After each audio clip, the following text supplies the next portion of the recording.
I moved to the outskirts of Charleston, South Carolina in the spring of 2021. After years of cramped city living in Atlanta, I wanted something quiet, a place where the nights were long and still, and the only sounds were the wind rustling through the trees or the distant calls of owls. I found a modest two-story house about 10 miles from downtown, tucked behind an overgrown lot of oak trees. The previous owner, an older man named Henry, had passed away in the house. His sister managed the property and insisted it had been vacant for over a year. She said she wanted someone responsible to care for it, but she warned me that the locals often said the house felt alive at night, a comment I laughed off as superstition. The first few nights were quiet, almost serene.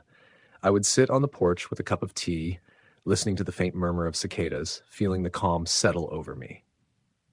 My dog Max, a 12-year-old golden retriever, adjusted quickly, padding through the old hardwood floors as if he had always lived there. The house had character. Creaking floors, drafty windows, and a narrow staircase that led to the 3 bedrooms upstairs.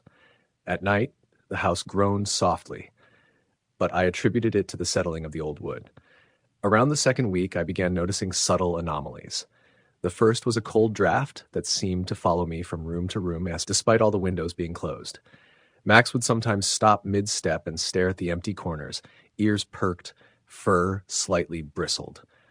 Then came the sounds, faint knocks at the walls, almost like someone tapping lightly with their fingers, and a soft, almost melodic humming that seemed to come from the hallway. I would call out, and it would stop, only to resume minutes later when I convinced myself it had ended. One night, I woke at 3:17 a.m. to the sound of footsteps descending the stairs. Max was growling lowly in the bedroom, tail stiff. I lay frozen under the covers, heart racing, listening as the steps stopped just outside the door. Then, silence. I forced myself out of bed to check, but the hallway was empty. Max followed closely, ears twitching, nose to the floor. That morning, I noticed faint smudges in the dust on the floor, as though someone barefoot had walked from the stairs into the hallway and then vanished. The unsettling phenomena continued. Objects moved slightly from their usual places. A coffee cup would be on the kitchen counter instead of the table. Picture frames tilted at strange angles. On several occasions, I found the doors to the upstairs bedrooms wide open, though I was certain I had closed them before bed. Max refused to enter the hallway alone at night, retreating to my side when I ventured forward. Curious, I reached out to Henry's sister to inquire about the history of the house. She hesitated, but eventually told me a few things. Henry had been reclusive, spending most of his time in the study or the basement. Before he passed, neighbors occasionally reported hearing him talking to someone or something late at night, though no one ever saw another person in the house.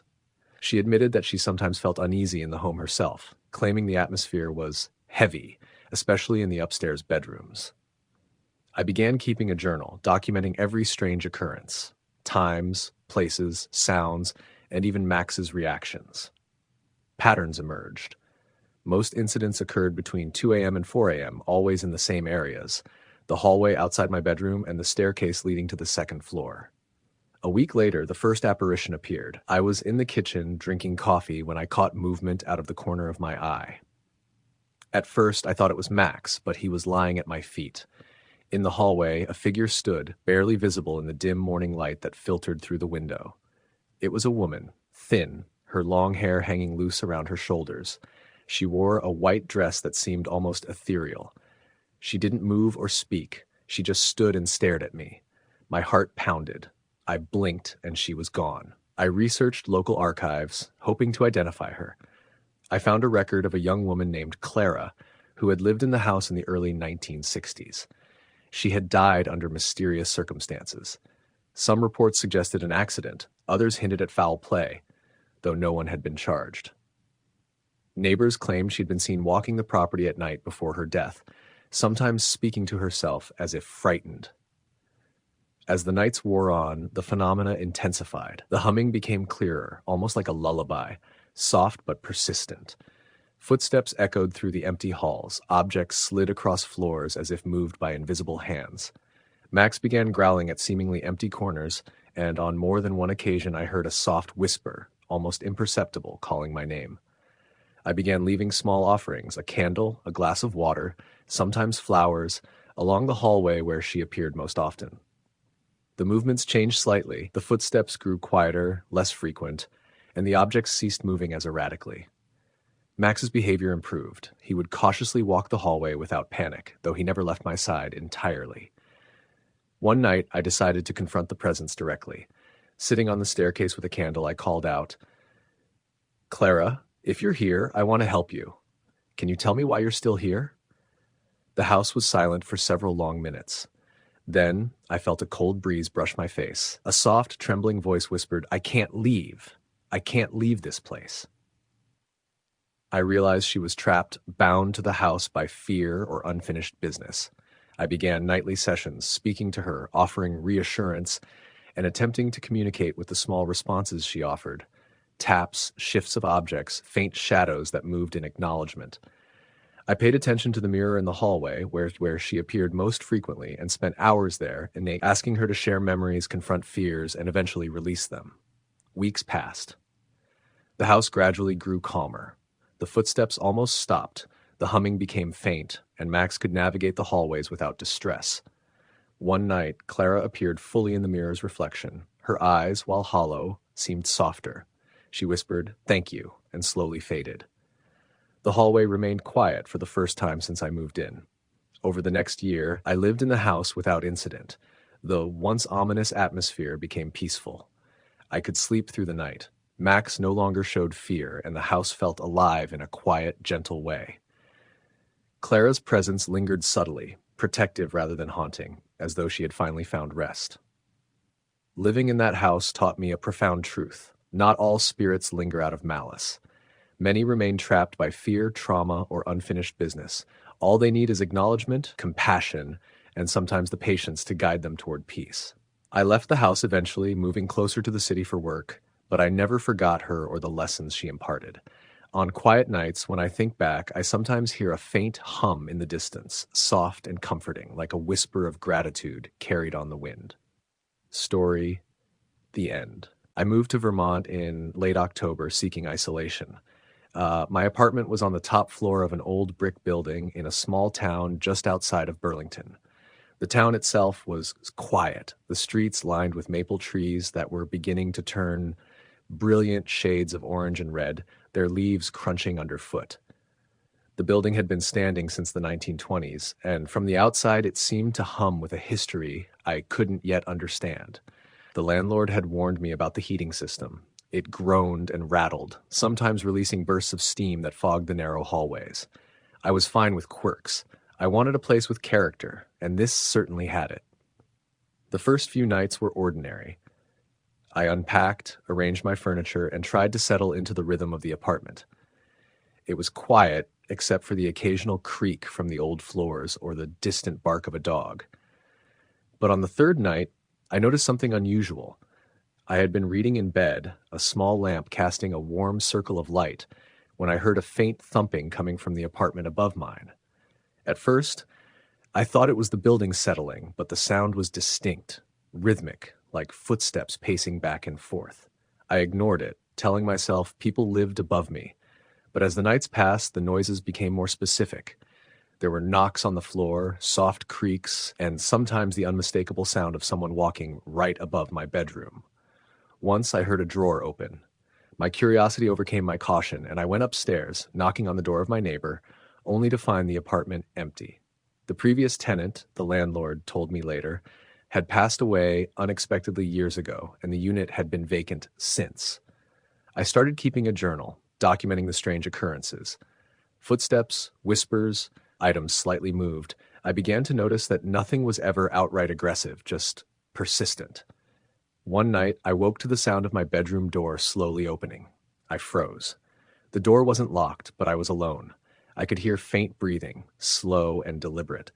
My phone was on the nightstand. I grabbed it and turned on the flashlight. The room was empty. I felt a cold brush against my arm like a whisper of air, and then the door closed silently. Weeks passed, and I started noticing other signs. Books I had placed neatly on the shelves were scattered in odd ways. My coffee cup would be moved from the table to the counter. I tried to rationalize it. Perhaps I had absent-mindedly moved them, but the pattern was too consistent. It wasn't chaotic, it was intentional. The most unsettling experience happened one evening in early November.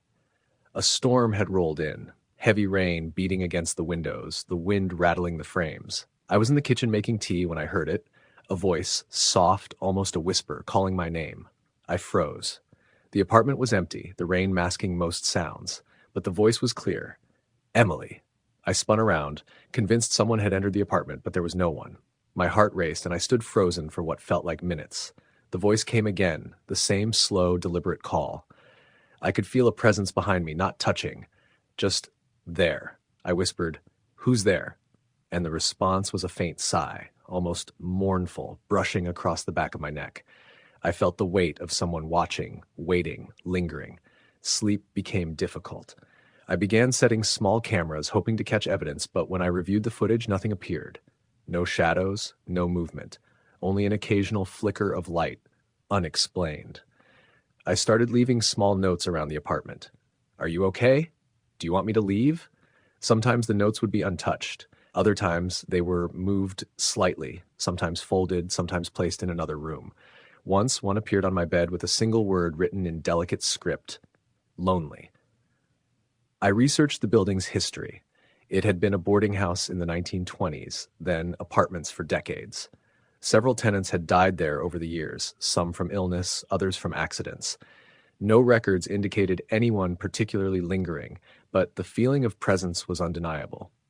I felt watched, acknowledged, and occasionally reassured. The entity seemed sad, heavy with longing, but not violent. One night, the presence grew stronger. I was reading at my desk when I felt the air shift. A chair across the room rocked slowly. The lights flickered, then stabilized. I felt someone leaning over my shoulder, close enough to feel the cool draft of their presence. I whispered, "I see you. I know you're here," and the sensation lifted, leaving the room heavy but calm. The interactions became routine. I spoke to the presence, asked questions, and waited. Occasionally, it responded through movement, books, chairs, even the curtains. Sometimes I heard whispers in the quiet moments, too soft to decipher, but distinct enough to recognize as communication. I stopped being afraid in the traditional sense. There was a connection, a shared solitude, a mutual recognition between two beings, one living and one not. By December, the weather was bitterly cold. Snow fell heavily, blanketing the town in silence. The apartment was quieter now, the noises less frequent, but the sense of being observed remained. I learned to coexist with it, acknowledging it softly, speaking in gentle tones at night. It was no longer an intrusion. It was part of the rhythm of my life. One particularly cold night, the presence was almost tangible.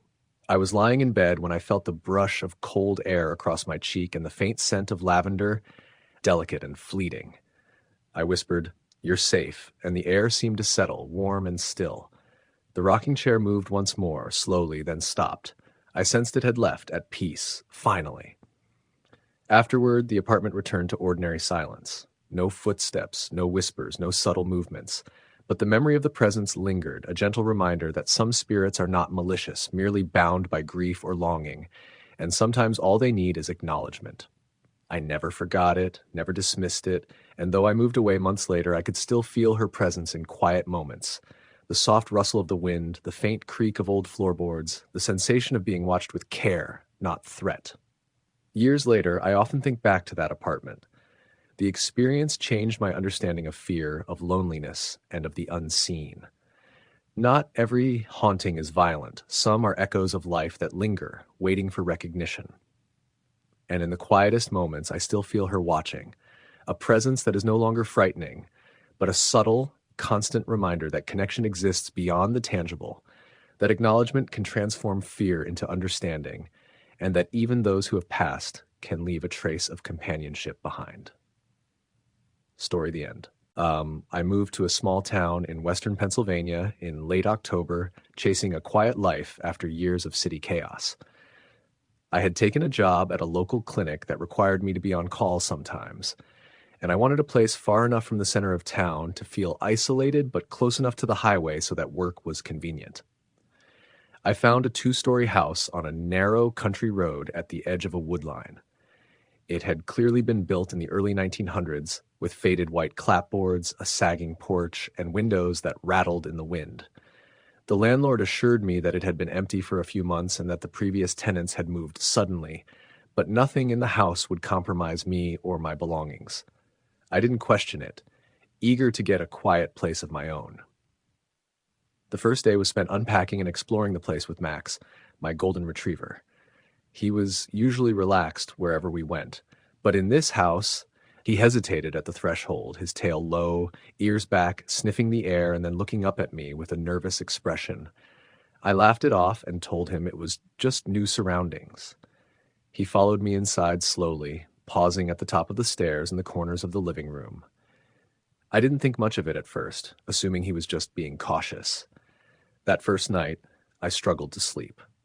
The house was unusually silent except for the creaks of the floors and the occasional thump from the trees hitting the roof. Max refused to stay in my bedroom, choosing instead to sleep by the doorway, ears twitching at every shadow and sound. Around 2:15 a.m., I woke up to the faintest whisper, almost inaudible, coming from the hallway. I thought I was dreaming until Max growled low, a sound I had never heard before. My heart started to race, and I strained to hear the whispering again. It didn't form words, but it was real, coming from somewhere outside the bedroom door.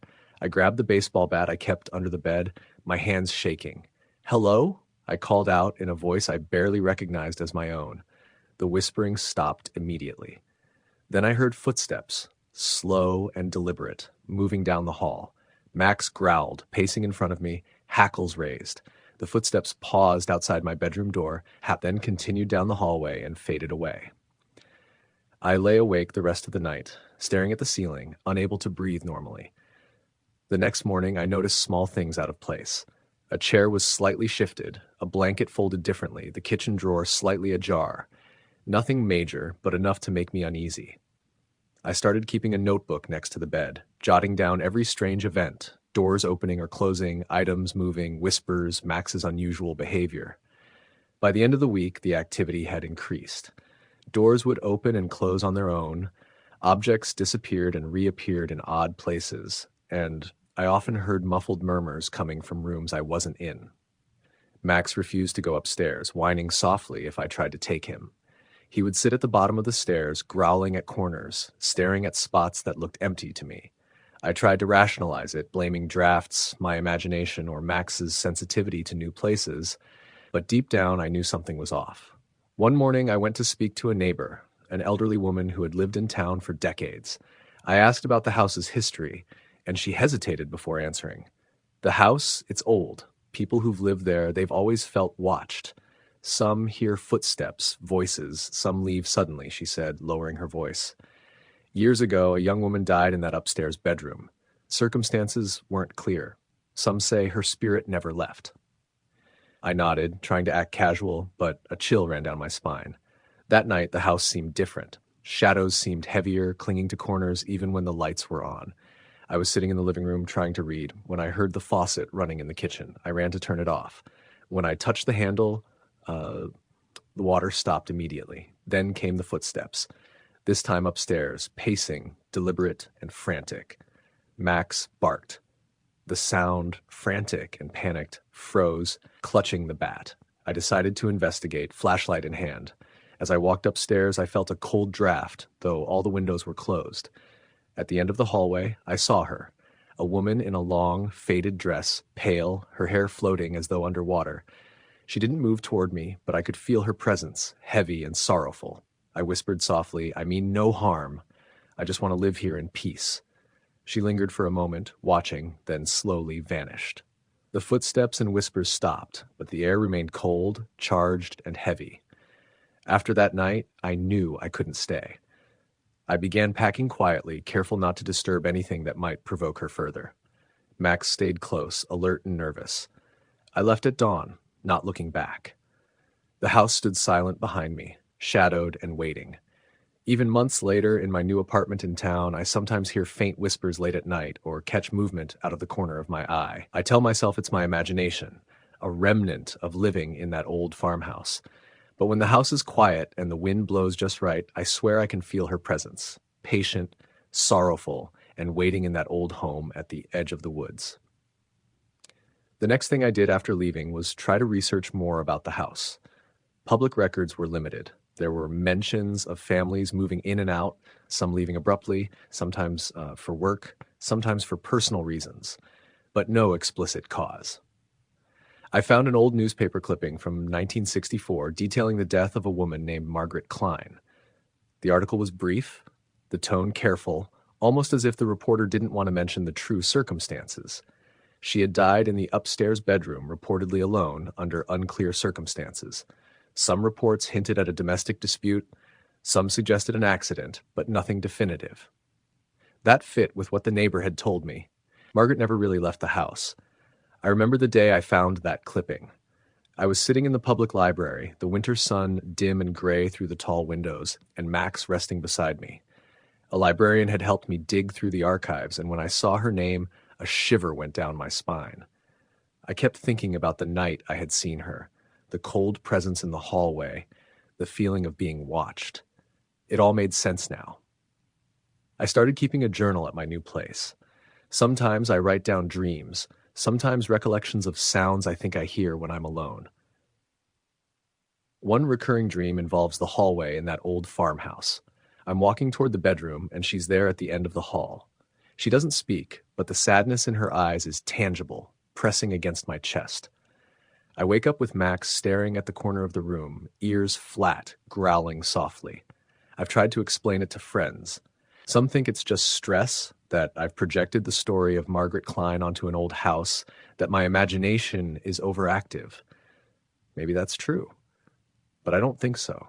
The way Max behaved, the way the house seemed to shift and respond to us, the palpable sadness that emanated from the upstairs hallway, it wasn't something I could have imagined. It was alive, or at least the residue of something that had been alive, something human, something lost.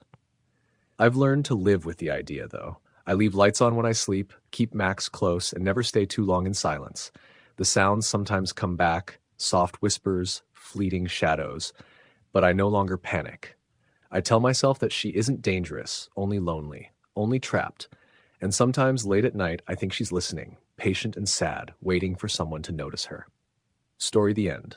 I moved to a small town in northern Pennsylvania during the fall, drawn by the quiet streets, rolling hills, and old houses that seemed to have been forgotten by time. I had taken a temporary position at a clinic nearby, hoping to get some peace and focus on writing during my off hours. The rental I found was a 2-story farmhouse on the edge of a narrow, winding road. From the outside, it looked charming. White clapboard siding, a sagging porch, and tall, crooked trees that lined the property. Inside, however, the house carried the weight of decades. The wooden floors creaked under every step, the air smelled faintly of dust and old wood, and sunlight coming through the windows seemed muted, filtered through layers of age. I brought Max, my golden retriever, with me. He usually adjusted easily to new places, but from the moment we stepped inside, he hesitated at the doorway, tail low, ears back, sniffing at the air before finally stepping in. He paused at the top of the stairs, glancing back at me as if to say, "Are you sure about this?"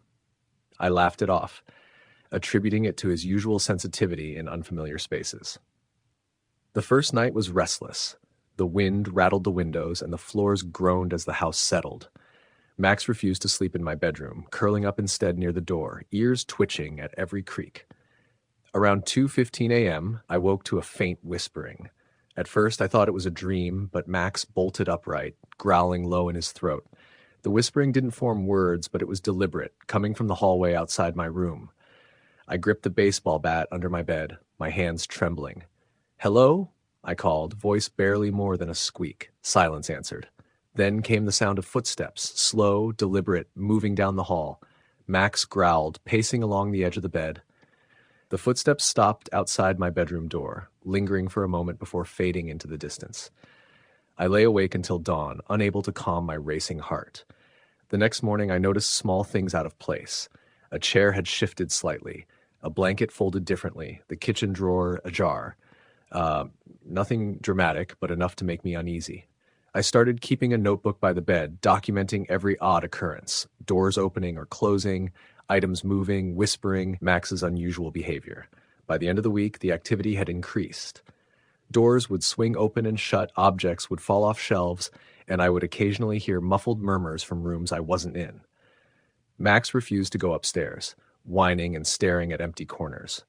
I tried to rationalize it, drafts, imagination, Max's sensitivity, but deep down I knew something wasn't right.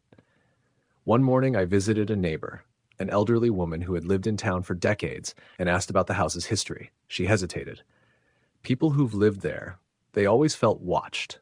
Some hear footsteps, voices, some leave suddenly. Years ago, a young woman died in that upstairs bedroom. Some say her spirit never left. My stomach tightened at her words, and I forced a polite smile. That night, the house felt alive in a way that made me uneasy. Shadows seemed heavier, sticking to the corners, even with lights on. I was sitting in the living room when the faucet in the kitchen turned on by itself. I ran to turn it off, and as soon as I touched the handle, the water stopped. Then came footsteps upstairs, deliberate and frantic. Max barked, panicked, ears flat against his head. I froze, clutching the bat and shining the flashlight up the stairs. At the end of the hallway, I saw her, a woman in a long, faded dress, pale, hair floating as though underwater. She didn't move toward me but watched. I whispered softly, "I mean no harm. I just want to live here in peace." She lingered for a moment, then vanished. The footsteps and whispers ceased, but the air remained cold and heavy, thick with the sense of her presence. After that night, I knew I couldn't stay. I began packing quietly, careful not to disturb anything that might draw her attention. Max stayed close, alert and nervous. I left at dawn, not looking back. The house stood silent behind me, shadowed and waiting. Months later, in my new apartment, I sometimes hear faint whispers at night, or catch movement in the corner of my eye. I tell myself it's my imagination, a remnant of the farmhouse. But when the night is quiet and the wind blows just right, I swear I can feel her presence. Patient, sorrowful, waiting in that old house at the edge of the woods. Determined to understand, I researched the house and its history. Public records were limited, but I found a newspaper clipping from 1964 about Margaret Klein, the young woman who had died there. Reports were vague, some suggested an accident, others a domestic dispute, but nothing definitive. It matched the neighbor's account. Margaret never really left the house. Even now, I have recurring dreams of the hallway. I'm walking toward the end, and she stands there, watching silently. I wake with Max pressed close to me, ears flat, growling softly at empty corners. Friends dismiss it as stress or imagination. Maybe they're right. But Max's behavior, the sensations in that house, the presence itself, it wasn't something I could have made up. I've learned to live with it. Lights stay on at night, Max sleeps near me, and I avoid lingering in silence. Sometimes, late at night, I feel her watching, patient and sad, waiting for someone to notice her. She isn't dangerous, only trapped, lingering in the farmhouse at the edge of town. Even as life goes on, the memory of that hallway, the whispers, and the sensation of being observed linger. It's a weight that doesn't leave, a reminder that some things, some spirits don't move on. Max senses it too, reacting to shadows, sniffing the air, refusing to settle. I accept it now as part of life, a presence beyond perception, eternally patient, eternally sad, watching from that old house at the edge of the woods. Story the end. It was late September when I first arrived in a small town in northern Michigan. I had been offered a seasonal job at a local publishing house, and I needed a place to stay for a few months while I worked remotely on my own writing. I found a small rental house on the outskirts of town, perched near a dense patch of woods that locals referred to as Whispering Pines.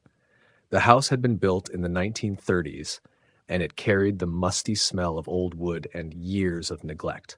The floors creaked under even the lightest step, and the windows rattled whenever the wind picked up. At first, I found it charming. It had character. The first night, I unpacked my few belongings, set up my workspace in the living room, and tried to settle into the unfamiliar space. I was used to solitude. In fact, I sought it. But that night, as I drifted off to sleep, I heard a faint creak above me, like someone walking across the attic floor. I froze. There was no one else in the house. I told myself it was the settling of the old structure and tried to ignore it. Over the next week, the sounds persisted.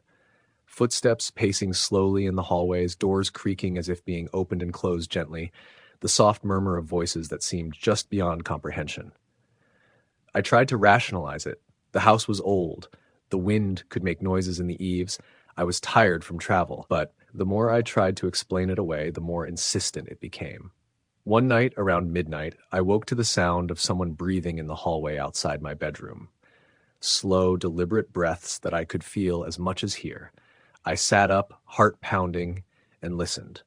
The sound stopped as soon as I moved. I grabbed a flashlight and shone it down the hall, but the hallway was empty.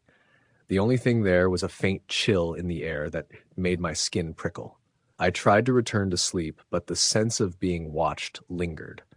I began noticing other things. Items would be slightly moved when I returned to a room, cups shifted on tables, papers that I had placed neatly on the desk would be open to pages I didn't remember leaving them on. Once I found a single shoe from a pair I owned placed on the staircase in a way that made no sense. Nothing was broken, nothing overtly threatening, just altered. It was as if someone was present, observing, interacting with the space on their own terms. By the middle of October, the presence had become more defined. I started waking to find my bedroom door slightly ajar, even though I had closed it before going to bed. Sometimes I would wake to see shadows moving at the edge of my vision, always out of focus, fleeting, gone when I tried to look directly at them.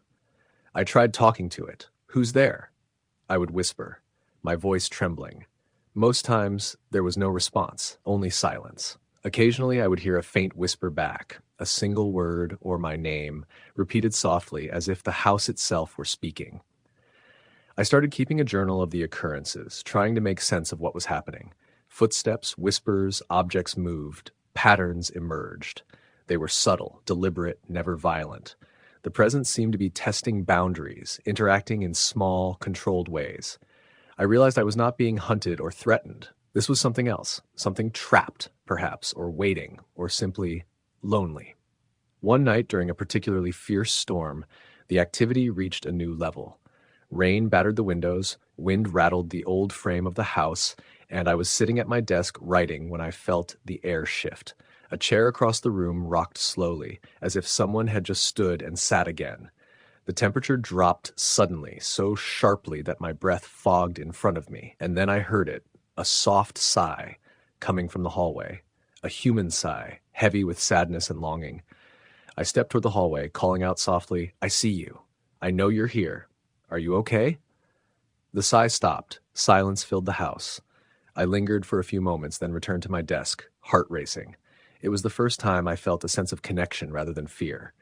This presence wasn't angry. It wasn't trying to scare me away. It simply existed here, lingering. I researched the history of the house. Built in 1932, it had been a single-family home for decades. Several occupants had died there, though most had passed quietly in old age. One woman, named Clara Whitman, had lived there in the 1940s. Records suggested she died alone in the house, though there were no reports of foul play. Locals whispered that her spirit remained tied to the house by grief or unfinished business. I could not know for certain, but the patterns, the sadness in the sighs, the gentle, deliberate interactions, it all seemed to point to her. I began to leave small gestures. A light on in the hallway at night, a cup of tea set out on the counter, a notebook open with a simple note, "You are seen, you are acknowledged." I wanted her presence to feel recognized, not alone. Sometimes when I returned to the room, I would find the note moved slightly, or the cup shifted, as if she had responded in her own quiet way. It was subtle, but unmistakable. By late October, the dreams began. I would find myself walking through the house, seeing it from Clara's perspective, though I never saw her face clearly. She was always just beyond reach, observing, sometimes following. The dreams were vivid, leaving a lingering sense of sadness and longing when I awoke. One night I dreamt she reached out to touch my shoulder. The sensation was there, soft, warm, reassuring, and I woke startled but not afraid. The nights became a rhythm of quiet observation and subtle communication. Footsteps, whispers, shifting objects, always deliberate, never chaotic. I came to understand the patterns, the timing, the ways in which she made her presence known. I was no longer afraid. Instead, I felt a strange companionship, a bond, tenuous and unspoken, formed between us. As November deepened and the first snows arrived, the presence became more peaceful. The footsteps slowed, the whispers softened, the The movements of objects became less frequent. One night, I sat by the fireplace reading when I felt the air shift behind me, warm and calm, a contrast to the cold draft that often accompanied her presence. The rocking chair in the corner moved once, gently, and then stopped. I sensed that she had finally found rest, or at least acceptance. In the weeks that followed, the house returned to a near normal quiet. The subtle signs of her presence ceased, and the weight of being watched lifted. Yet the memory remained, a quiet imprint on my life. I learned that some spirits linger not to haunt, but because of solitude, grief, or a need to be acknowledged. Fear is not always the answer. Sometimes understanding and recognition can bring peace to both the living and the departed. Years later, I think back to that house in Michigan. The experience stayed with me, shaping my understanding of life, death, and the spaces in between. On quiet nights, when the wind shakes the trees or the house creaks in the dark, I still remember her presence, not frightening but profound. She was a reminder that even in the stillest, loneliest moments, we are not always alone, and that acknowledgement, compassion, and recognition can bridge the divide between worlds. Story, the end. It was early October when I moved into the old farmhouse just outside of Ashland, Oregon. I had been offered a temporary teaching position at the local community college and wanted a quiet place to focus on my writing during evenings and weekends. The house itself was built in the 1920s, a two-story structure with faded white siding and a wraparound porch that creaked under even the lightest step. The realtor assured me it had been maintained, though she admitted the previous owner had left abruptly and refused to discuss why. I shrugged it off, assuming small-town eccentricity. I was looking for solitude, and this place promised exactly that. The first night, I noticed the silence, not the peaceful quiet I had expected, but a kind of thick stillness that made the creaks of the old house feel louder, more deliberate. The wind rustled through the trees outside, and the shadows of the porch railings danced across the walls of the living room. I unpacked my bags, set up my writing desk by the window, and tried to convince myself that any unease was just the strangeness of a new place. That night, around 2 a.m, I woke to the sound of soft footsteps on the stairs. They weren't hurried or heavy. They were measured, careful, deliberate. My heart thumped in my chest as I listened. The steps stopped just above me, as if someone were standing at the top of the stairs, and then nothing.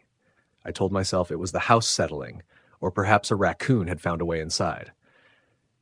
Still, sleep came fitfully, interrupted by every creak and groan of the old structure. Over the next week, small disturbances became routine. Objects I had left in one place would be moved to another. A notebook I had placed on the kitchen table would be found on the couch, pages open to a spot I didn't recall marking. Once I found the chairs in the dining room arranged in a perfect semicircle facing the door. I lived alone. I knew I hadn't done it. I began keeping a journal, writing down the time, and nature of each disturbance, footsteps, whispers, objects moved, lights flickering. Everything was subtle, nothing overtly threatening, but the consistency was impossible to ignore. It was during one particularly windy night that I first heard the voice. I was sitting at the desk, writing, when I felt a chill brush across the back of my neck. Then, barely audible, I heard a soft feminine voice say, "Why are you here?" I jumped, spinning around, flashlight in hand. The living room was empty. I called out softly, "Who's there?" but received only silence. I told myself it must be my imagination, perhaps a trick of the wind through the old windows, but the chill lingered, deep and penetrating. In the following weeks, I grew more accustomed to the presence. I began to speak aloud to it. "I see you," I would say in the quiet hours. "I know you're here." Sometimes the response was subtle, a creak, a shift in the air, a shadow that moved across the room, but I began to feel that the presence was aware of my acknowledgement, perhaps even seeking it. I tried not to fear it, approaching the interactions with a calm, patient curiosity. Researching the history of the farmhouse revealed that several people had lived and died there over the decades. Most notable was a woman named Eleanor Whitcomb, who had lived in the house during the 1940s. Local records suggested she had died alone, circumstances unclear, and whispers in town claimed she had been seen wandering the property after her death, though no one could confirm it. It seemed plausible that the presence in my home was Eleanor, lingering for reasons unknown, bound to the house by grief or unresolved matters. As October turned to November, the activity grew more distinct. The footsteps no longer stopped when I moved. Sometimes they paced the hallway for hours. Lights flickered in patterns that seemed deliberate, and the whispers became clearer, though always fleeting and impossible to fully capture.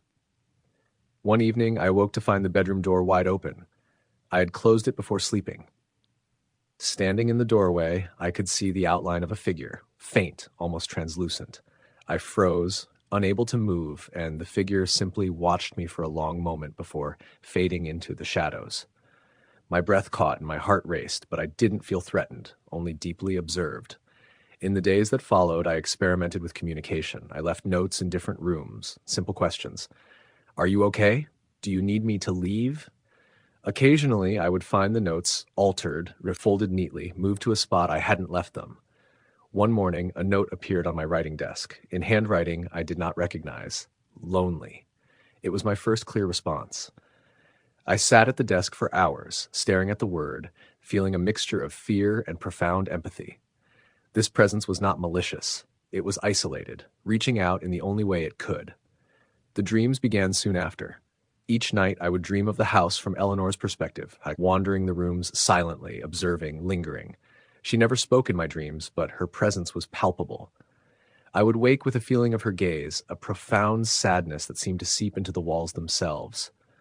Some nights I would feel a gentle brush against my arm, a touch that was barely tangible but unmistakable. It was a comfort, oddly enough, a reminder that I was not entirely alone in the old house. By late November, I had developed a routine. I would speak to Eleanor softly at night, acknowledging her presence, leaving small gestures, a candle lit in the hallway, a cup of tea on the counter, a note on the dining table. The disturbances became predictable, a rhythm that suggested not hostility, but interaction. The footsteps, the whispers, the subtle movement of objects, all part of an ongoing unspoken dialogue. One particularly cold evening, I was sitting by the fireplace, the wind rattling the windows, when the presence became nearly tangible. I felt the air shift behind me, a soft brush against the back of my neck, and then a whisper. Stay. My breath caught in my throat. I whispered back, You're safe. I see you. I acknowledge you. The room seemed to exhale, a warmth replacing the chill, and I felt a sense of calm settle over the house.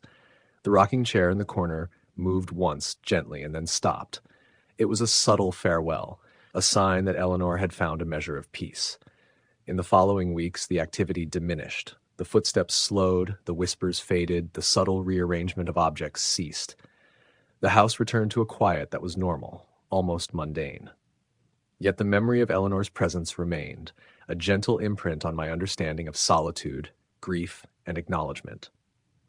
I realized that some spirits linger not out of malice, but out of a need to be seen, to be recognized. Even after I moved away months later, the memory stayed with me. On quiet nights, when the wind rattles a window or an old floor creaks, I still feel her presence in memory. Not frightening, not threatening, but profound. A reminder that connection exists beyond the boundaries of life and death, that recognition can transform fear into understanding, and that even those who have passed may leave a trace of their existence in the spaces they once inhabited. Story the end. It had been years since I'd returned to the small town where I grew up, a sleepy place tucked away in the Appalachian foothills of West Virginia, where the mountains seemed to stretch endlessly and the roads twisted like the veins of some ancient, forgotten creature. I had moved away to the city for work and life, leaving behind the creaking houses, the foggy mornings, and the strange quiet that always settled over the town at dusk. But when my aunt passed unexpectedly, I was compelled to come back to settle her affairs and handle the small family cabin she'd left behind. I didn't know it at the time, but that trip would become the most unsettling, unforgettable experience of my life. The cabin was located just off an old logging road, miles from the nearest neighbor. I remembered it from childhood visits. Small, made of dark, weathered wood, with a stone chimney that looked like it could collapse at any moment. The surrounding forest was thick with oaks and maples, the ground covered in damp leaves and moss. My first thought upon seeing it again was that it seemed smaller than I remembered, and colder, as if it had been waiting silently for me to arrive. The first night I stayed there alone, I unpacked a few essentials and tried to settle in. It was late October, and the nights were long and crisp. I sat by the fireplace with an old book my aunt had left on the side table. Outside, the wind rattled the trees, and the branches scraped against the cabin like long skeletal fingers. It was a sound I remembered from childhood, but now, alone and grown, it felt more ominous. I tried to tell myself it was just the wind. Around midnight, I woke to the sound of footsteps above me. The cabin had a loft where my aunt sometimes slept when I was a kid, but now the loft was empty. The steps were slow, deliberate, moving back and forth. I froze, listening, trying to convince myself it was my imagination. The first time I dared to peek up the ladder, nothing was there. The footsteps stopped. I shook my head and returned to my chair, but sleep refused me. Every creak of the floorboards, every sigh of the old wood made me tense. The second night, the atmosphere felt heavier, almost suffocating. I went to bed early, hoping exhaustion would override the unease. But just as I was drifting off, I heard whispering. It was soft, unintelligible at first, like someone murmuring a private conversation just out of reach. My heart raced, and I sat up trying to pinpoint the source. The voice seemed to come from the corner of the loft. I remember gripping the edge of the mattress, trying to summon courage, and then finally whispering into the darkness, "Hello?" The room fell silent. I convinced myself it was my aunt's voice in my memory, or perhaps the wind carrying sounds from the forest. But the third night left no room for doubt. I was in the kitchen, pouring myself a glass of water, when I felt the temperature drop sharply. My breath fogged in front of me, and the hairs on my arms stood on end. Then, from behind me, I heard the unmistakable sound of a door creaking open. The cabin had no other doors, only windows and the main entrance, which I had locked.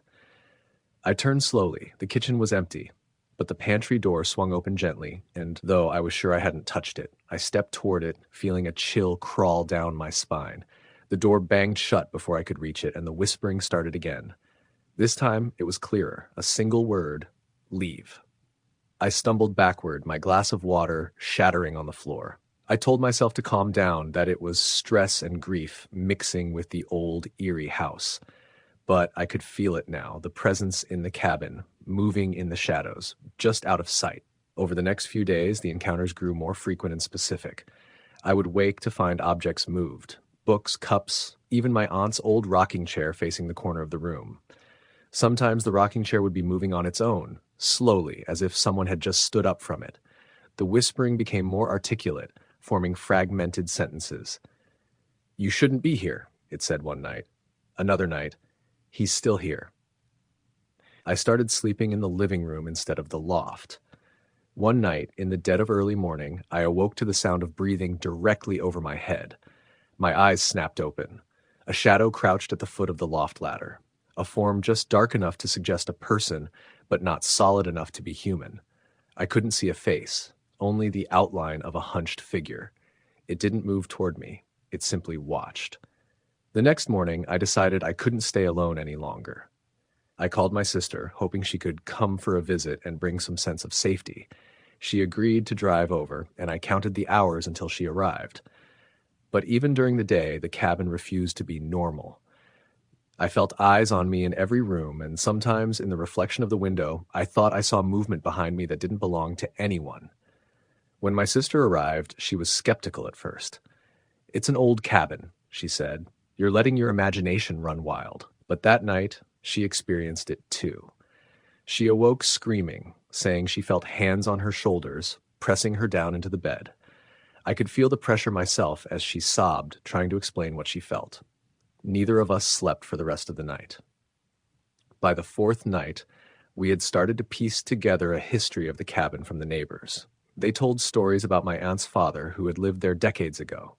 He had been a recluse, deeply bitter, and had died suddenly in the loft, the very space I had been sleeping near. Rumor had it he had a violent temper and had threatened anyone who tried to take over the cabin after his death. Some of the older residents swore that his spirit never left, that it lingered in the loft, resentful and watchful. I didn't want to believe in ghosts, but by now there was no other explanation. We tried to leave, but the weather had turned sharply cold and the roads were slick with early frost. We were trapped in the cabin.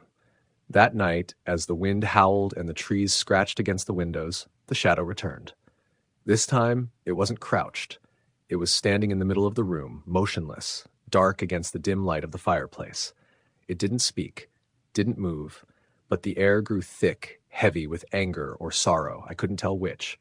We stayed huddled together on the sofa, watching the shadow until the first light of dawn. When we finally blinked awake to the morning, it was gone, and the cabin felt momentarily empty. We decided to call a local historian and medium, someone who had dealt with residual spirits in the area before. When she arrived, she immediately felt the tension in the cabin.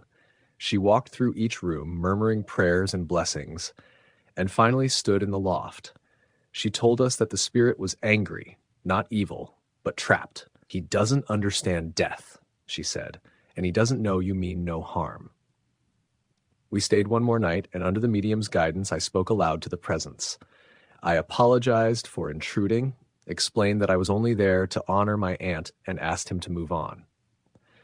That night, for the first time, we slept through until morning without disturbances. Even after that night, the memory of those encounters lingered. I left the cabin for good a few weeks later, having settled my aunt's affairs and locked the place up. I never returned to spend a night there again, though I occasionally drove past it on the way to other towns. From a distance, it looked as harmless as any old cabin, just another relic among the trees. But I know what I saw and felt inside.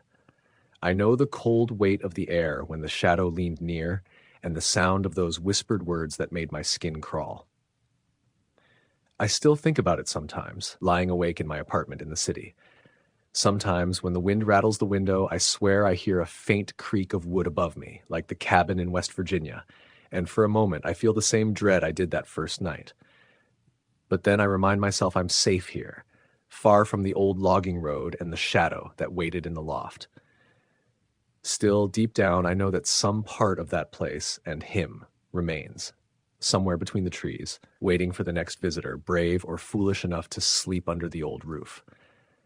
Even now, I can't walk past abandoned houses without feeling a glance from somewhere unseen. I can't drive past old cabins in the mountains without remembering the chill, the whispering, and the sense of being watched. And though I've tried to return to normal life, to dismiss it as a figment of memory and imagination, I know better. Some things linger, some presences do not move on, and some shadows remember you long after you've left. I sometimes tell myself it was just my imagination, fueled by grief and isolation, but the fear I felt was too real. The rocking chair, the footsteps, the whispers, all too vivid to dismiss as dreams. Even the neighbors' stories corroborated it. Others had seen things, felt things, heard things, and that knowledge that there was a witness to the same haunting made it undeniable. Years have passed, and I've learned to live with the memory, though it resurfaces during stormy nights or when the wind rattles my city windows. I've tried to explain it to friends, but they laugh or shake their heads. They can't feel it the way I did. The weight of presence in a room that should be empty, the knowledge that you are not alone, even when you are. Sometimes, when I close my eyes at night, I swear I can hear it. The whisper, faint and distant, calling from the loft of that old cabin, waiting for someone to listen again. And in that quiet, I feel the cold press of air on my skin, and the same shadowy figure, hunched and watchful, though I know it cannot reach me here. I've moved across the country since then, changed jobs, and rebuilt my life far from the Appalachian forests. But there are nights when the memory is so vivid, so immediate, that I feel it again. The creak of the wood, the whisper of anger, the sense of eyes watching me even in the safety of my apartment. And I realize that some ghosts are not just in houses. Some are in memory, in fear, in the very part of you that remembers what it felt like to be utterly, completely alone with the unknown. I tell myself I'm safe now, but there's a part of me that knows it's not about location. It's about presence. It's about the knowledge that somewhere, out there, the past lingers, the restless dead linger, and they can reach across time, across distance, in ways we may never understand. And sometimes, when the night is still, I feel it, just a touch at the edge of awareness, a whisper that doesn't belong to any wind. And I remember that small cabin in West Virginia, and the shadow that watched from the loft, and I know that what I experienced was real. Story the end. It was late October when I moved into the small rental house in rural Pennsylvania. I had taken the job at a library in the next town over, and the commute was long, but I wanted a place to myself for the first time since college. The house was older, built somewhere in the 1920s, with creaky wooden floors, narrow hallways, and a small, overgrown backyard. The previous tenant had left in a hurry, leaving behind furniture that seemed too heavy to move on my own. I didn't mind. I had enough on my plate unpacking and starting my new job. The first night, I set up a small bedroom in the front of the house. The room had a single window facing the road, with thick curtains that did little to block out the streetlights. I remember lying awake, listening to the wind whip against the trees, the way it sounded almost like whispers. I chalked it up to my imagination, tired from the day's work. By the second night, I noticed little things. My keys, which I always left on the counter, would be moved slightly. I assumed I had set them down differently, until I caught them in the same spot when I came back from work, only to find them on the floor hours later. At first, the occurrences were subtle. I would wake up to hear the faint sound of footsteps in the hallway or a door creaking open when I knew I had closed it. One night, I woke to a cold draft brushing over my face, and the window in the living room was wide open. I was certain I had shut it before bed. I closed it again and double-checked the lock, but the next morning it was open once more. It was about a week after moving in that I began noticing the shadows. In the living room, corners seemed darker than the rest of the house, almost like someone was standing there just out of the light's reach. I would catch a glimpse of movement, and when I turned to look, nothing was there. I tried rationalizing it, streetlights flickering through the trees the way my eyes adjusted in the dim rooms, but the feeling of being watched was growing harder to ignore. I called my mother one night, trying to laugh it off, telling her I was just imagining things. She didn't laugh. She asked if I had checked who lived there before me. I hadn't. After she pressed, I did some online searching. The house had been vacant for a while, but the last person to live there had died in the house under mysterious circumstances. An elderly man found at the bottom of the stairs. The local news articles were brief and lacked detail, but something in the way it was written sent a chill down my spine. There were rumors of the man being alone for weeks before anyone found him, and neighbors claimed to have seen shadows moving behind his windows when no one was supposed to be home.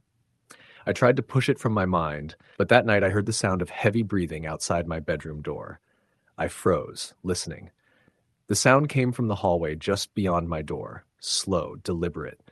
I told myself it was a branch scraping the siding, my imagination, anything. I got up to check, flashlight in hand, and found nothing. The hallway was empty. I went back to bed, leaving the door open this time. Over the next few weeks, the incidents became harder to ignore. Doors would slam shut on their own, lights flickered even when I had replaced the bulbs, and every so often I would see something standing at the end of the hallway. It wasn't a clear figure, more like a distortion, a dark shape with a presence that made the air heavy. The first time I saw it clearly, I froze. It was the shape of an elderly man, hunched with a cane in one hand, standing just outside my bedroom. I blinked, and he was gone. I started keeping a journal, documenting each strange event, trying to find patterns or explanations. Some nights were quiet, other nights the activity was relentless. I would wake to footsteps pacing above me, the creak of floorboards that weren't mine. One evening I was cooking in the kitchen when I felt a hand brush my shoulder. I spun around, but the room was empty. The knife in my hand trembled, and I left the kitchen, convinced that I was losing my mind. I began noticing small signs, things that felt like communication. A chair would be pulled out from the dining table, a book opened to a certain page, sometimes objects rearranged in ways that made sense only after I found a note I didn't write. The handwriting was jagged, almost like it had been scratched with a fingernail. One morning, I woke to find the words, "Don't stay," carved into the bathroom mirror with condensation. I knew no one else had been there, and the message wasn't there the night before.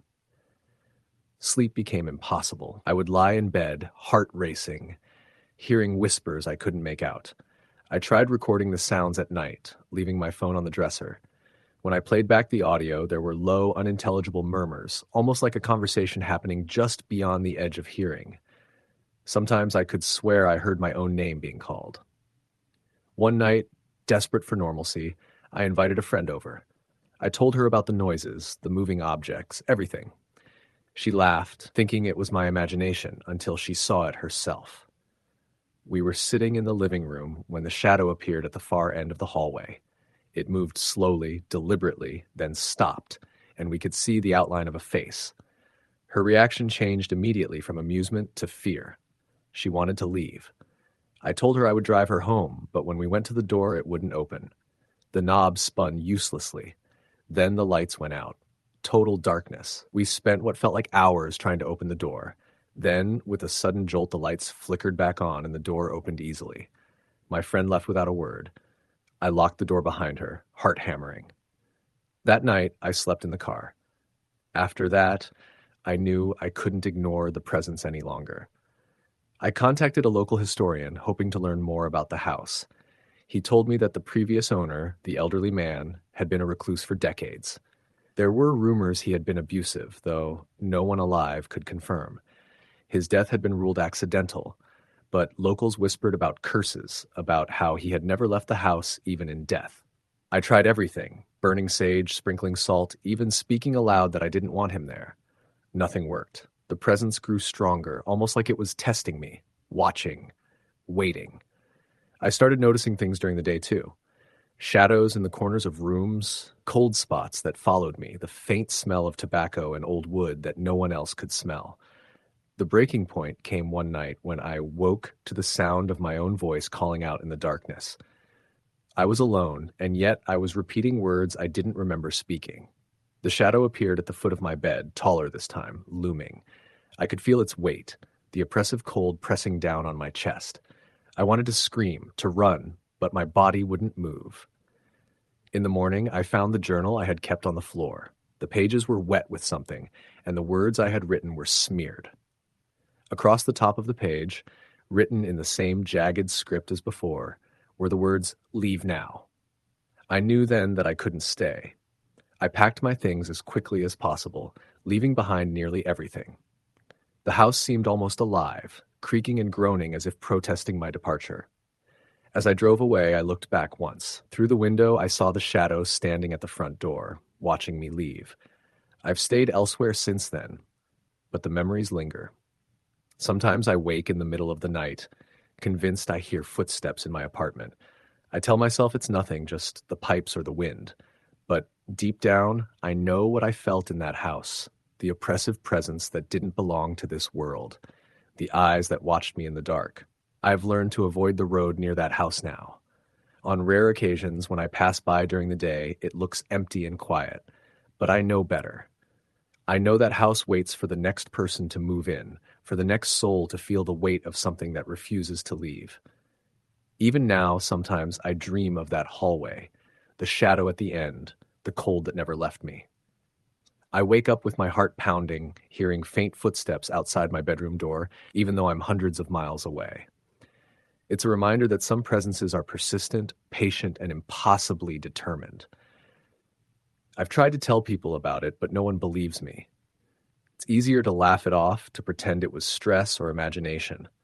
But I know the truth. The house is still there, still standing, and whatever haunted it is still waiting. Waiting for someone to ignore the signs, to think they're alone, and to realize too late that the house is never really empty. I've learned to live with it, or at least to live despite it. Nights are longer now, and I sleep with lights on, doors locked, and a constant awareness of my surroundings. Sometimes when the wind shifts a certain way, I can smell the faint scent of tobacco and old wood, and I know the shadow remembers me. It doesn't move anymore, not physically, but its presence is constant, lingering, a reminder that some things do not rest when they should. The quiet moments are the worst. When the house is silent, I can hear it. A soft whisper, almost like a sigh, a warning that came too late. I keep telling myself I'm safe, that I'm away now, but I know the truth. Some presences follow you, not through doors or walls, but through memory and fear. They exist in the corners of your mind, in the dark before sleep, when you're alone and think you're safe. Years have passed, and I still dream of that shadow.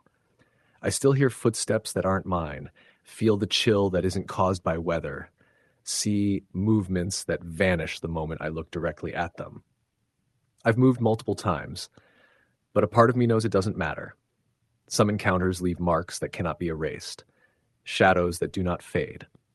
Sometimes late at night when I'm too tired to fight it, I sit in the dark and remember the house. I remember the weight of the air, the smell, the whispering. I remember seeing the figure at the end of the hallway, knowing that it was aware of me, studying me. And I realize that the world is larger than we understand, that there are presences we cannot rationalize, cannot explain, cannot escape. The experience changed me. I am cautious now, wary of silence and shadows. I sleep lightly, always aware, always listening. I know some doors should never be opened, some houses should remain empty, some presences are better left alone. I learned that lesson the hard way, in a small house in Pennsylvania, haunted by a man who never truly left. Even now, sometimes, when the wind howls through the trees, I hear faint footsteps outside my window. I tell myself it's nothing, but I know better. The world has corners where the past lingers, where the dead walk quietly, waiting for someone to notice. I try to ignore it, to go back to sleep, but the memory is persistent and the shadow never truly disappears. Story the end. It was a late summer afternoon when I first arrived in a small town outside of Lancaster, Pennsylvania. I had taken a job as a substitute teacher at a local high school and was looking for a quiet place to stay, away from the bustling city life I had grown accustomed to. I found a rental house on the outskirts of town, a modest two-story farmhouse built in the 1920s, with peeling white paint and a porch that wrapped around the front and side. The realtor mentioned that the house had been empty for several months and that the previous tenant had left abruptly, refusing to explain why. I was too tired to care and needed a place to settle in immediately. The first night I noticed the stillness. It wasn't just the ordinary quiet of an empty house, but a kind of thick, pressing silence that seemed to settle in the corners and stretch across the floors.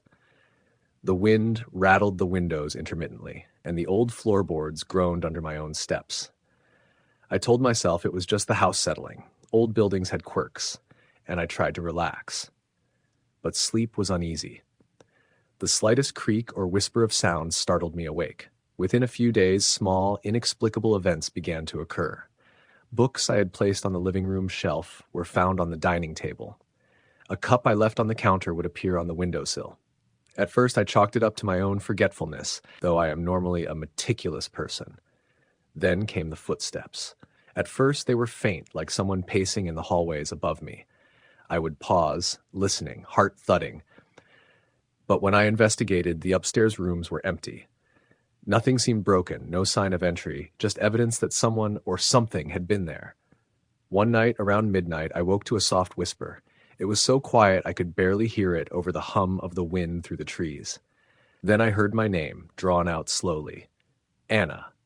My heart stopped. I sat up in bed, trying to steady my breath. The room was empty, but the presence was palpable. I tried to rationalize it, telling myself I was imagining things, but I couldn't shake the feeling that I was being watched. Over the next weeks, the activity intensified. Doors that I had closed were found slightly ajar. Shadows seemed to flicker at the edge of my vision. I began to notice objects moving subtly. A pen shifted an inch on the desk, a chair slightly turned, a newspaper folded differently than I left it. There was no chaos, no aggression, just presence. I started keeping a journal, noting every incident, every creak, every movement. I needed to make sense of it, to document what I was experiencing, because fear alone would have consumed me otherwise. One evening during a thunderstorm, the presence became almost tangible. Rain lashed against the windows, wind shook the eaves, and I was working at the desk when I felt the air grow suddenly colder. The chair across the room shifted slightly, as if someone had just stood and sat again. I heard soft breathing, deliberate and measured, close to my ear.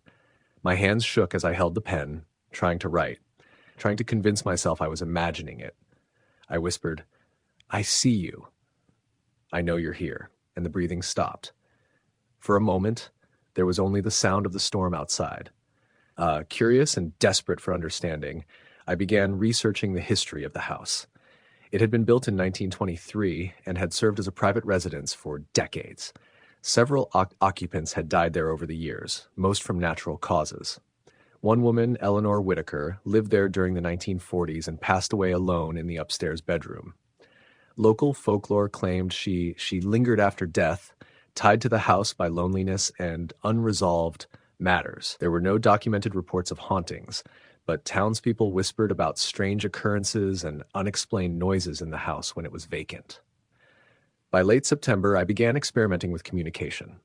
I left notes in different rooms, simple phrases like, "Are you okay?" or "Do you want me to leave?" Sometimes the notes remained untouched.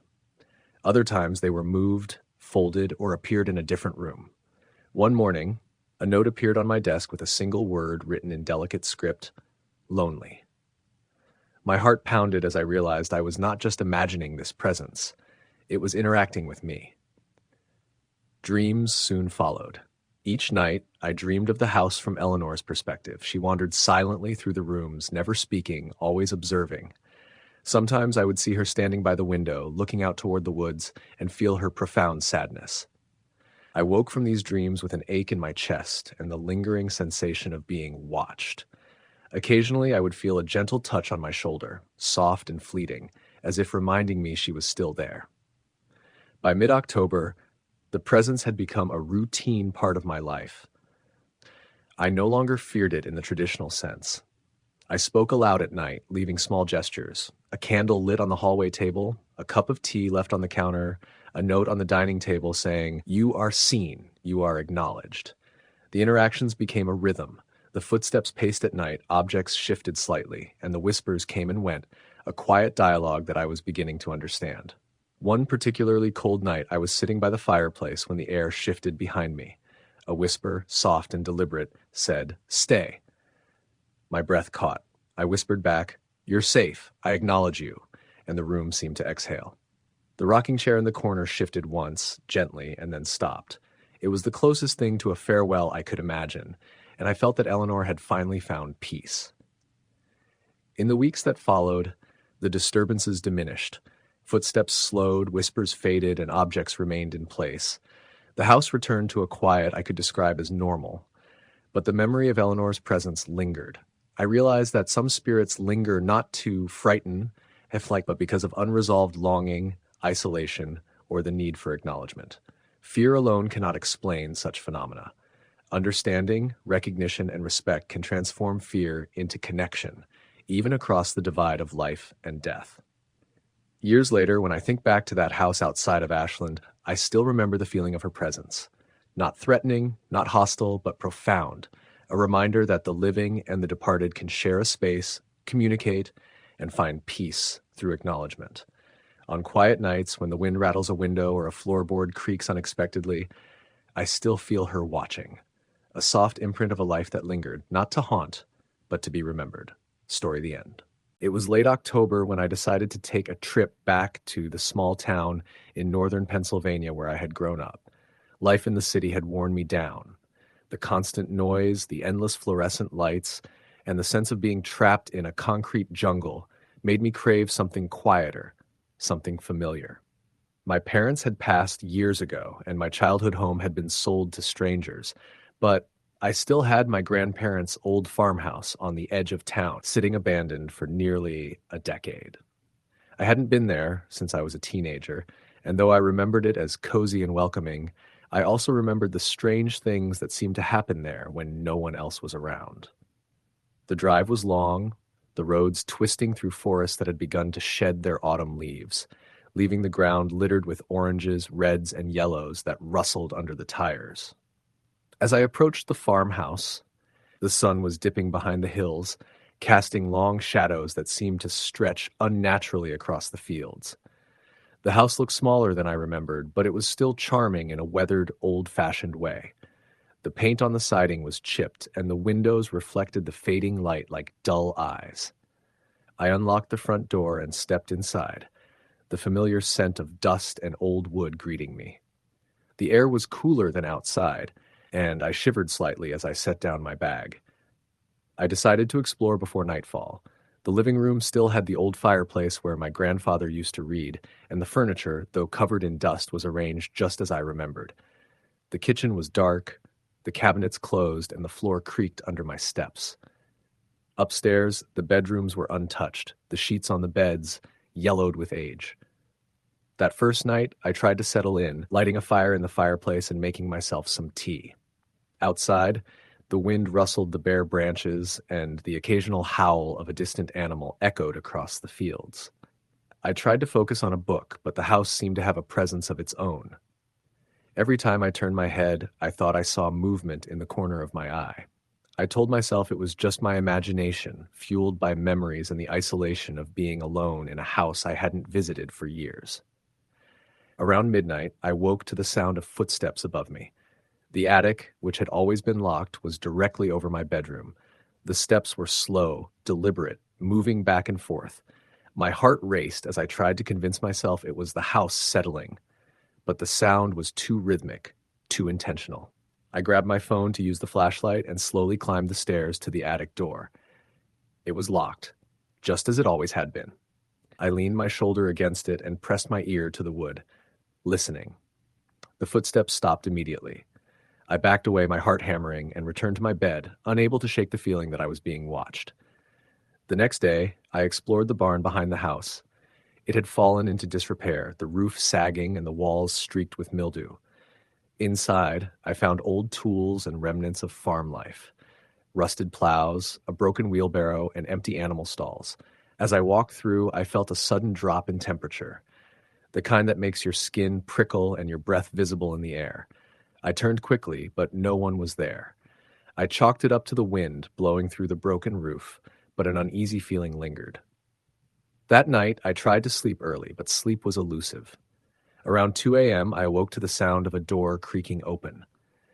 My bedroom door, which I had closed tightly, was slowly swinging inward. I froze, every muscle tense, and waited. Then I heard a whisper, so faint I could barely catch it. "Why are you here?" I bolted upright, fumbling for the light switch. The room was empty, but the whisper had been clear. My first thought was that it was my imagination, but the cold in the room had intensified, and I felt an oppressive presence weighing on my chest. I sat on the edge of the bed, trying to steady my breathing, and eventually, exhaustion won. I fell into a fitful sleep, dreams filled with shadowy figures and whispered voices. Over the next few nights, the occurrences grew more disturbing. Objects would move from where I left them. I found books on the floor that I had placed on the shelf. Cups in the kitchen would appear on the counter, although I had left them in the sink. Once, I woke to see the rocking chair in the living room, slowly moving back and forth, though no wind could reach it through the closed windows. The whispers became more frequent, forming fragments of sentences. "You shouldn't be here. He's still here. Go back." I tried to ignore it, reasoning that it was grief, memory, and fear manifesting in the silence. But the more I tried to rationalize, the more the house resisted my logic. One night, I woke to the feeling of someone sitting at the edge of my bed. I opened my eyes and saw a dark shape, hunched and motionless, its form just a shadow in the dim light of the fireplace. I couldn't see a face, only the outline of a body. I tried to speak, but my voice caught in my throat. The shape lingered for what felt like an eternity, then dissipated as if it had never been there. I knew I couldn't stay alone any longer. I called my friend Mark, who had always been interested in the paranormal, and asked him to come stay with me. When he arrived, he was skeptical, laughing at first, attributing my experiences to stress and imagination. But that night, he experienced it too.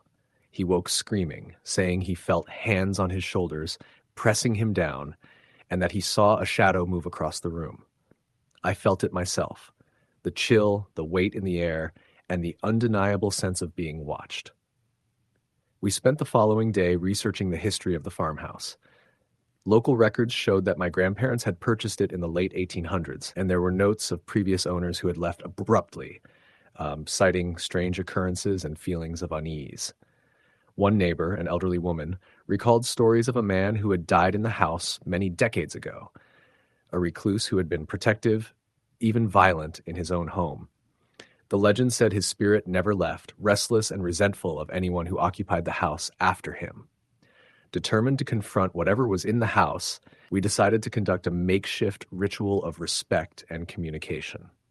I spoke aloud, apologizing for intruding, explaining that I meant no harm, and asking the spirit to find peace. Mark added his voice, acknowledging the history and expressing hope that the house could rest. That night, for the first time in days, the oppressive feeling lifted slightly. The rocking chair stayed still. The whispers were faint, almost as if they were listening rather than speaking. Even with that temporary peace, the house retained its eerie presence. Windows that had been shut would sometimes rattle for no reason. Shadows would stretch across rooms at angles that made no sense. On a particularly windy night, I woke to the sound of footsteps racing down the hallway and then stopping abruptly outside my door. I held my breath, waiting, but nothing followed. It was as if the house was alive, testing me, reminding me that it had witnessed countless lives and deaths, and that it remembered everyone.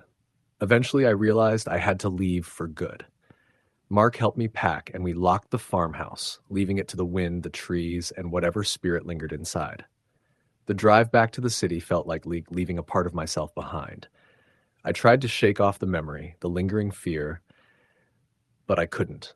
I couldn't drive past rural areas without feeling the weight of unseen eyes. I couldn't walk through old buildings without imagining shadows moving just out of sight. Even now, years later, I can recall the nights in that farmhouse as vividly as if they were yesterday.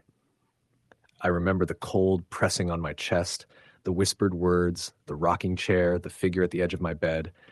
I remember the oppressive, almost sentient weight of a house filled with memory, grief, and unfinished business. Sometimes, when the city is quiet and the wind rattles my apartment windows, I swear I hear it. The faint creak of wood, the whisper of a voice that does not belong to any living person. I close my eyes and see the farmhouse, dimly lit, the shadows of trees stretching across the walls, and I know that some part of the past lingers, waiting, watching, and remembering. I tell myself I'm safe here, that the distance and modern life protect me, but there's a part of me that knows some spirits do not respect boundaries. They do not adhere to distance. They remember you, even after decades, even after you leave. And when the wind howls just right, when the shadows stretch unnaturally across the floor, I feel it again. The weight, the whisper, the sense that I am being observed, and I know that the farmhouse and the presence inside it are not gone. They simply wait. Story the end. It was mid-October when I first drove into the town of Millfield, Ohio, a small, quiet place surrounded by rolling hills and dense woods. I had been offered a temporary position as a librarian at the local community center, and I needed a place to stay for the few months I would be there. The house I found was an old Victorian on the outskirts of town, set back from the road behind a grove of towering oaks. Built in 1901, it had that faintly musty smell of old wood and plaster that I'd always found comforting. The realtor assured me that it was in decent shape, though she mentioned, almost as an afterthought, that the previous tenants had left suddenly and refused to discuss why.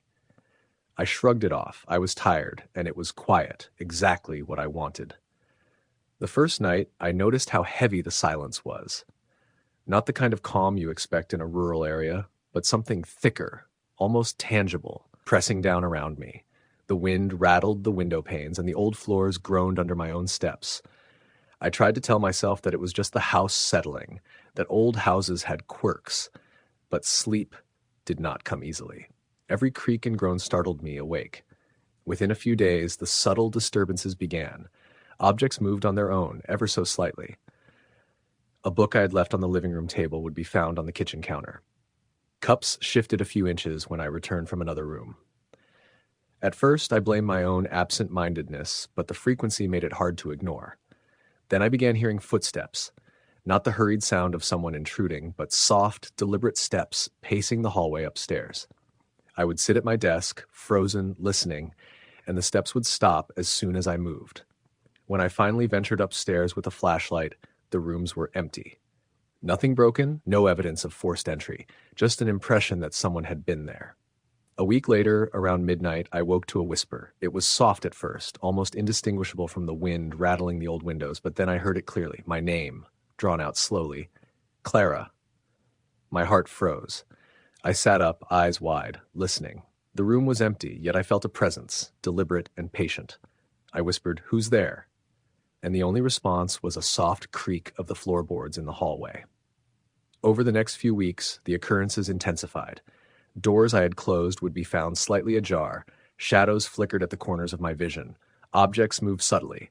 A pen shifted on the desk, a chair rotated slightly, a newspaper folded differently than I had left it. There was no chaos, no aggression, just a quiet insistence that the house was not empty. I began keeping a journal, meticulously noting every incident. Footsteps, whispers, objects moved, lights flickering. Patterns began to emerge. The house had a rhythm, a presence with its own timing. During a violent October storm, the presence became nearly tangible. Rain lashed against the windows, wind rattled the siding, and I was at my desk writing when the air grew suddenly colder. The chair across the room rocked gently, as though someone had just risen and sat down again. I heard soft, steady breathing, close and deliberate. My hands shook as I whispered, "I see you. I know you're here." The breathing ceased, leaving only the sound of the storm outside. I realized then that this was not a hostile presence. It was aware of me, observing, waiting. Curiosity drove me to research the house's history. Built in 1901, it had been a private residence for decades. Several occupants had died there, mostly of natural causes. One woman, Eleanor Whitman, had lived there in the 1940s and passed away alone in the upstairs bedroom. Local folklore suggested she lingered, tied to the house by grief or unresolved matters. There were no official hauntings recorded, but whispers of locals hinted at unusual occurrences in the house when it stood vacant. By the end of October, I started leaving notes throughout the house. Simple questions. "Are you okay?" Or, "Do you want me to leave?" Sometimes the notes remained untouched. Other times they were moved, folded differently, or found in a new location. One morning, I discovered a note on my desk with a single word written in delicate script: lonely. My heart pounded.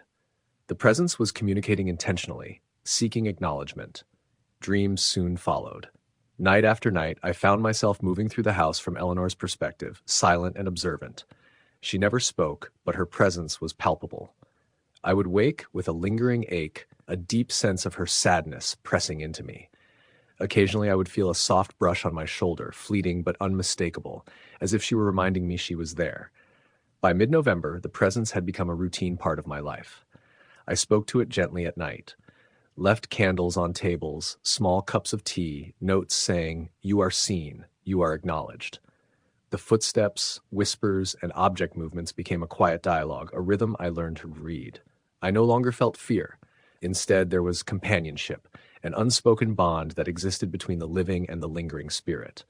One particularly cold night, sitting by the fireplace, I felt the air shift behind me. A whisper, soft and deliberate, said, "Stay."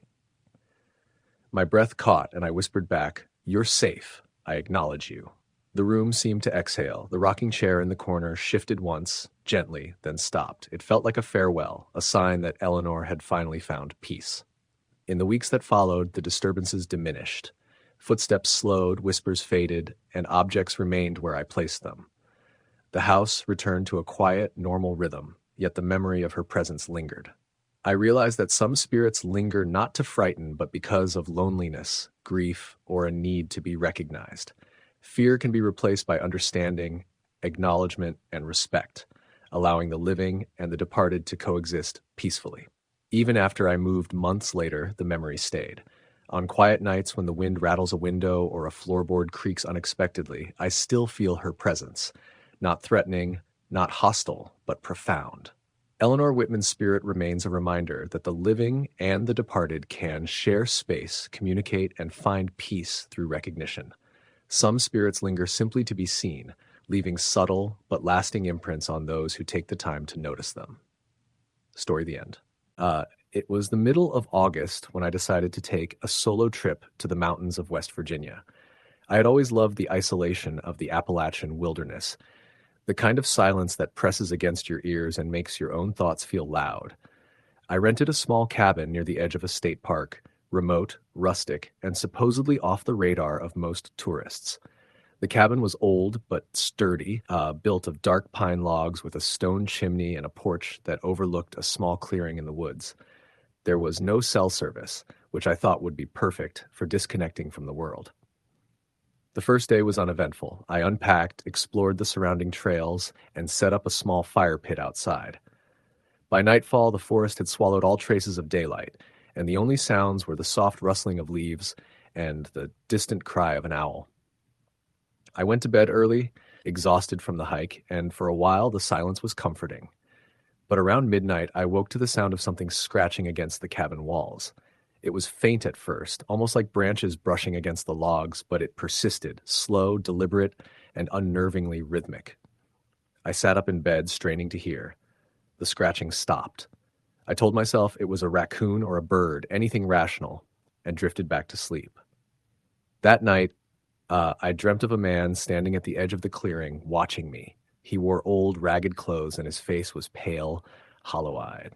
I woke with a start, drenched in sweat, and the clearing outside my window was empty. I tried to shake it off as a nightmare caused by exhaustion. The next morning, I explored a little further down the trail. There were signs of old homesteads, collapsed stone foundations, rusted farming tools, and the occasional broken fence post, but nothing recent. I chalked it up to the history of the area. The Appalachians were dotted with abandoned farms and cabins. By afternoon, the sun was high, and I returned to the cabin, noticing for the first time a faint path leading off into the woods behind the property. It looked unused but distinct, almost like someone had walked it recently. I decided to follow it briefly, but the undergrowth became too thick, and I returned to the cabin before it got dark. That night, I had dinner on the porch. The sun had just set, and the forest was alive with the sounds of crickets and frogs. I sat quietly, enjoying the isolation, when I noticed something odd. From the corner of my eye, I saw a figure standing among the trees at the edge of the clearing. I froze. It was a man, dressed in dark, old-fashioned clothing, completely still, watching me. When I blinked, he was gone. My heart raced, but I told myself it was a trick of the shadows, the way the forest shifted in the dim light. By the third night, the experiences escalated. I woke around 2 a.m. to the sound of footsteps inside the cabin. My cabin was small, and the sound of slow, heavy steps on the wooden floor carried clearly through the night. I grabbed my flashlight and checked every corner, but nothing was there. The door was locked from the inside, and the windows were shut. I spent the rest of the night sitting in a chair by the fire, flashlight in hand, listening as the steps seemed to move around me. Sometimes they paused, then resumed, as if the person or thing was pacing, watching, waiting. Over the next few days, I noticed more unsettling signs. Items I had set down were moved, sometimes slightly, sometimes drastically. My backpack would be open when I hadn't touched it. A canteen shifted to the opposite end of the table. On 2 occasions, I awoke to find footprints in the dust of the cabin floor. Human, bare, wet, even though I was the only one there. One afternoon, while exploring near the stream behind the cabin, I stumbled across an old grave marker, half buried in moss and fallen leaves. The name was nearly illegible, but I could make out the year 1918. I thought it was unusual given the isolation of the area and made a mental note to be more cautious near the woods after dark. I also found remnants of what looked like a small campfire, recent enough that the ground was scorched but cold. Whoever had been there had left no other signs of their presence, and the path back to the cabin was clear. That night, I decided to sleep with the door unlocked, thinking the sound of the steps would be less frightening if I could move freely. Around 1 a.m., I woke to the sound of whispering. At first, I thought it was the wind, but the words were distinct. Leave, leave, leave. They repeated softly, over and over. I shone my flashlight around the room, and for the first time I saw him clearly, the man from my previous sightings. He stood at the far end of the cabin by the fireplace, pale, hollow-eyed, dressed in rags that looked decades old. His mouth moved, forming words I couldn't quite hear. I tried to speak, to call out, but no sound came from my throat. I spent the next few hours frozen in terror, watching him fade in and out of sight, appearing closer with each flicker of the firelight. By dawn, he vanished completely, and the cabin returned to silence. I packed my things quickly, deciding I would leave that day, but when I went to the door, I noticed something carved into the wood. The letters were rough, jagged, and unmistakable. Never leave. I left the cabin driving down the mountain road in a daze. I tried to convince myself it was stress, sleep deprivation, or even a hallucination caused by isolation. But the feeling of being watched did not leave me. On the way home, I passed the small clearing by the cabin, and for a brief moment, I saw him again, standing at the edge of the trees, staring directly at me, as if aware that I had survived the night. Back home, I tried to resume normal life, but the memories followed me. Sometimes late at night, I would hear faint scratching on the walls of my apartment, footsteps pacing just beyond my bedroom door, or a whisper that made my name. I tried to dismiss it, but every sound made me tense, reminded me of the cabin in the mountains. Months later, I returned to the area, hoping to face the cabin again, to understand what I had experienced. The cabin was empty, but the clearing felt different, alive in the way it had been that first night. I stayed for only a few hours, too afraid to be there after dark. Before leaving, I noticed footprints in the dust of the porch, identical to the ones I had seen before, though no one had been there for months. The following year, I read an article about a hiker found dead near the same trails I had explored. Locals said the area was cursed, that spirits lingered in the woods, watching, sometimes following people home. I didn't want to believe it, but I knew in my heart it was true. The man I had seen, the shadow in the cabin, was real, and he had chosen me as witness. Since then, I avoid remote cabins and isolated forests. I stay in towns with neighbors, lights on and locks always double-checked. But sometimes, late at night, I dream of the Appalachian woods, of the shadow watching silently from the trees. I wake with a start, heart pounding, convinced I hear footsteps outside my apartment door. I know he is still out there, somewhere, patient, waiting for the next person to wander too far into the mountains, too far into silence, and unaware of the eyes that never sleep. I've shared this story only with a few people, and they all laugh, calling it a ghost story for thrill seekers. I don't laugh. I know the truth. I know the presence that lingers in those woods, in abandoned cabins in the forgotten corners of the Appalachians. Some things do not rest, and some shadows are patient enough to wait for decades. I can still picture him clearly. Pale, hollow-eyed, rags clinging to a thin frame standing just beyond the clearing, unmoving, watching. I never see him in dreams anymore, but I feel him. A chill in the air, a whisper when I'm alone, a shadow where none should be. He waits. He always waits. Years have passed, and I tell myself the memory will fade, but I know better. The fear is lodged in my bones, as tangible as the air I breathe. I try to sleep with lights on, doors locked, and sound around me. Yet, some nights, when the world is quiet, I hear it. Soft footsteps pacing, a faint whisper, the brush of air against my shoulder. I don't turn. I know what I will see. I have learned that some encounters do not end when you leave. Some presences follow you, invisible, patient, persistent. The Appalachian shadow did not leave me when I left the mountains. It is a part of my nights, my solitude, my dreams. I live with it, or perhaps it lives with me. Either way, the lesson is the same. There are places and things in this world that are older and stronger than we can comprehend, and once noticed, they do not forget. Even now, when I am alone and the lights flicker, I can feel the weight of unseen eyes, the presence of something that does not belong to this world. I lie awake, pretending to sleep, listening to the quiet whisper of a shadow that has been patient for decades. And I know that somewhere, in the dark, it waits still, watching, waiting, and remembering. Story the end.